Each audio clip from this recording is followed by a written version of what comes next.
We're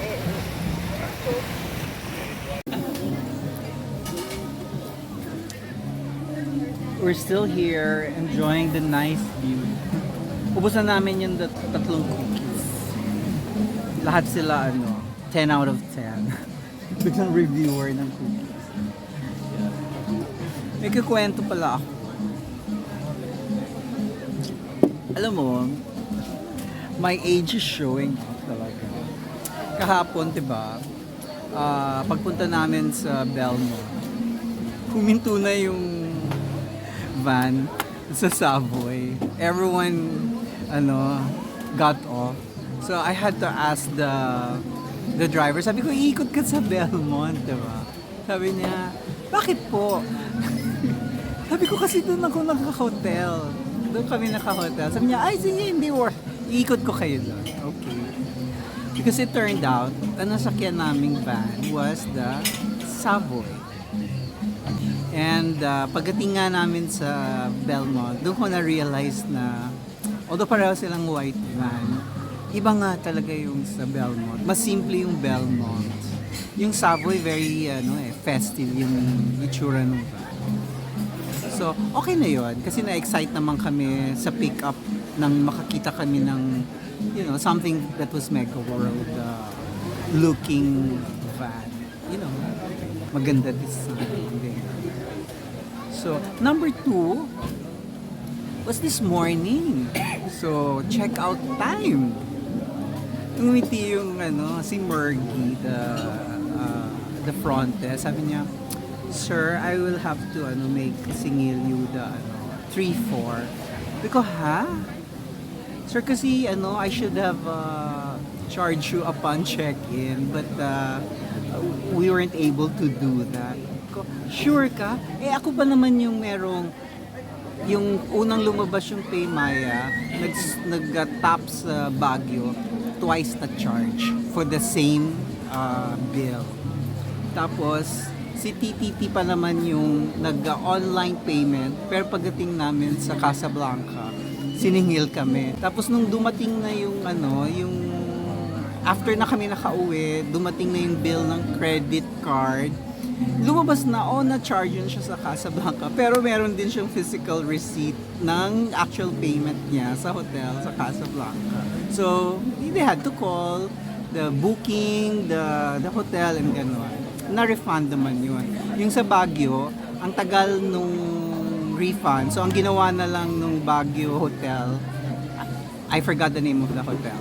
It's at the tip of my tongue. Ang nangyari was they send me na lang the money. Sabi na, let's not wait na lang for the credit card to fix it kasi parang mahirap mag-coordinate. We'll just send you the money. Kasi total aminado naman silang may double charge. So yun. So talagang medyo defensive ako. Are you sure? So nilabas ko yung yung cellphone ko, hinanap ko yung email nila. This is my first time to book directly. So, kasi sa Agoda, sa Expedia, sa Booking, every time I made bookings, it was always paid in credit card. Gusto ko tapos na. So, ang nangyari, when I did a direct booking, because I have this mind that I want to digitally, directly have a relationship with a hotel ko. So, sabi ko, magbo-booking ako directly, plus the price is very good. So, nag-send ngayon ng email. Binasa ko yung email, payment information, the amount, ganyan-ganyan. Nawala man sa isip ko na, oo nga, walang credit card information, yung asterisk, then the last whatever digit of your card. Nawala man sa isip ko na walang ganon.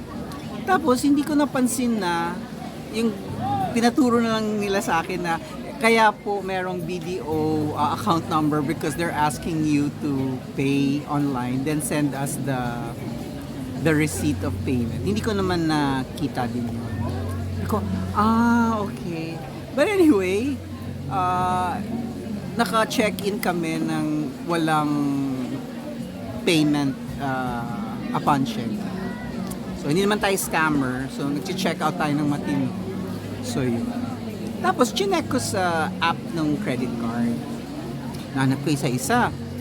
Walang credit na nag-credit ako. So, okay. Eh, siyempre pag may mga out of customary steps, parang na-off ka, diba? You cannot think straight because it doesn't happen all the time.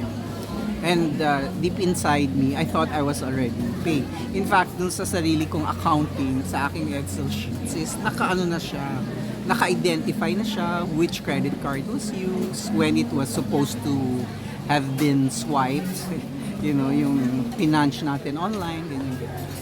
So in my mind, I was already paid. But anyway, sabi ko, anyway, you have office naman in Manila. If it turns out later on na may double charging, it will be easy to reconcile. Just keep the receipt plus the, the stuff. So, nairaos naman natin. So ngayon, chinek uli yung app. After nila sinwipe, lumabas yung yung pending na yung hindi pa natatapos yung cycle. Pero ibig sabihin na swipe na nung merge. Yarn. So, we have to be more vigilant, diba? Lalo na kung may nakasanayan tayong process. Kasi we booked 3 hotels. Agoda, Expedia, and this direct booking nga to Belmont. So, nauna yung dalawa na meron ng payments made. So, pagdating dun sa third, tapos iba syempre yung platform, hindi ko napansin na hindi ako pinapili ng credit card. Kasi parang may memory ako na kinuha yung credit card information ko. So, I don't know. So, tignan natin kasi baka what will happen. Kasi it's the first time. So, we will have to be vigilant later on. Kasi baka biglang automatic mag-swipe. Diba? Kasi parang, di ba may mga, hindi ka muna magbabayad kasi you don't, may system na they will charge you on the day that you used it up. But you book now, let's say May 1, you book now, the booking is May 13. May 13 pa siya mag-charge. So, may ganun din akong experience. So, I will still be vigilant kasi baka magkaroon pa ng isang entry si Belmont. Anyway, there are always new things to be learned and there are things better learned through experience. So, yarn, muscle memory. Anyway, go back to the sunset viewing. Wala pa yung sunset actually.